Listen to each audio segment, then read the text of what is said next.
Hello hi नमस्ते और पहला उत्तराखंड। आज भाई बोर्ड का रिजल्ट आ रहा है, यानी कि यूके बोर्ड का। उत्तराखंड बोर्ड का तो 10th और 12th वाले जिनके भी बच्चे पढ़ते हैं, आज रिजल्ट आ रहे हैं ना। तो रिजल्ट जो लिखा है वही आएगा, जो चेकर का उस टाइम में कैसे आया वो आएगा। बट क्या रिजल्ट ही डिसाइड करते हैं। पहले तो सबको बहुत बहुत बधाइयाँ, जो लोग भी पास करके नई क्लास में जाने वाले हैं। और जो लोग थोड़ा सा रह गए हैं या कम है, क्या उनके लिए सब कुछ ख़त्म हो गया? नहीं, बहुत मौके मिलते हैं। आप फिर से तैयारी कीजिए, बल्कि ये मान के तैयारी कीजिए कि कहीं शायद थोड़ा सा कम रह गया था, है ना। ये मान के रहिए। और जिनके नंबर बहुत ज़्यादा आ गए हैं, आपको बहुत ज़्यादा बधाइयाँ। जिनके कम आ गए हैं उनको और ज़्यादा बधाइयाँ भाई, क्योंकि आपके पास बहुत सारा स्कोप है आगे के लिए, आगे के करने के लिए। बट नंबर्स सब कुछ तो नहीं है। हाँ, कई चीज़ें ऐसी हैं, अब तो लगभग हर जगह एंट्रेंस हो गया है। तो नंबर्स आने के बाद भी पहले होता था कि अगर मेरिट पे जा रहे हैं तो मेरिट बेस जब भी बनती है तो वो मार्क्स देखे जाते थे और उसी पे इवैल्यूएट होते थे हम लोग। लेकिन अब थोड़ा सा सिस्टम बदल रहा है, जो न्यू एजुकेशन पॉलिसी आ रही है उसके तहत सब्जेक्ट्स बदल रहे हैं। बहुत कुछ है करने को। और यकीन मानो कि जिन सब्जेक्ट्स में आपके नंबर कम आए हैं या जिनमें ज़्यादा आए हैं तो कोई ज़्यादा फ़र्क नहीं पड़ता। उसके बाद में होगा क्या कि आपको बहुत मौके मिलेंगे। और उसके बाद जब भी आपको हर फील्ड में है, आप एक एग्जांपल ऐसे देखिए, जब हम बचपन में किसी की ड्राइंग अच्छी होती है ना, तो पहले तो क्या होता था, बोला क्या ड्राइंग कर रहा है, इससे क्या होगा, तेरा पेट थोड़ी पलेगा, ये होगा वो होगा। लेकिन आजकल वही ड्राइंग करने वाला आगे जाके क्या पढ़ता है, फाइन आर्ट्स पढ़ता है ना। क्रिएटिव ड्राइंग में जाता है, जब क्रिएटिविटी करता है, ऐड डिज़ाइन करता है, किसी के लिए प्रोजेक्ट्स पे काम करता है, बड़े बड़े प्रोजेक्ट्स पे डिज़ाइंस जब हम देखते हैं किसी चीज़ के, क्रिएटिविटी जब देखते हैं, तो ड्राइंग बाद में जाके फाइन आर्ट्स बन जाती है। तो इसलिए बहुत ज़रूरी है कि चीज़ों को समझना। आज रिज़ल्ट आया है, आज मेरे गांव से भी बहुतों के, मेरे पास बहुतों के रिज़ल्ट्स भी आए हैं और बहुत लोगों का। तो गांव में मैं ओखलकांडा ब्लॉक में नाई नया गाँव जो चक दलाड़ है, तो ताल्लुक़ वहाँ से हूँ। और बड़ा अच्छा लगता है जब सब जुड़ने लग जाते हैं, जुड़ते हैं। तो बहुत ज़रूरी है एक तरह से करियर काउंसलिंग, आजकल बहुत ज़रूरी है। ये मुझे लगता है कि एक अहम हिस्सा बनने वाला है हर चीज़ का।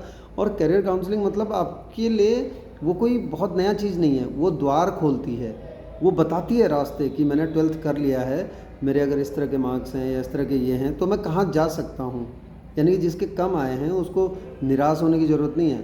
बहुत सारी ऐसी चीज़ हैं जहाँ पर आप अपने टैलेंट को निखार सकते हैं। और अब यहाँ इतना ज़रूर हो जाता है कि नंबर्स के बाद में आप डिवाइड हो जाते हैं अलग अलग चीज़ों में, और उसके बाद आपको ऑप्शंस मिलते हैं 12th के बाद कि आप कहाँ जाना है, जिसमें आपकी रुचि है, जिसमें आपको अच्छा लगता है वहाँ जाना पड़ेगा, है ना।